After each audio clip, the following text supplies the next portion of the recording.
Definitely not built to today's standards, but they do the job.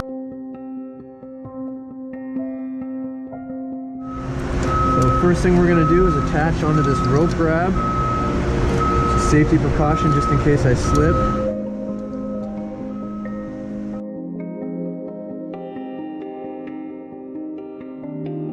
I don't know how many other places you get to do this, but I enjoy it.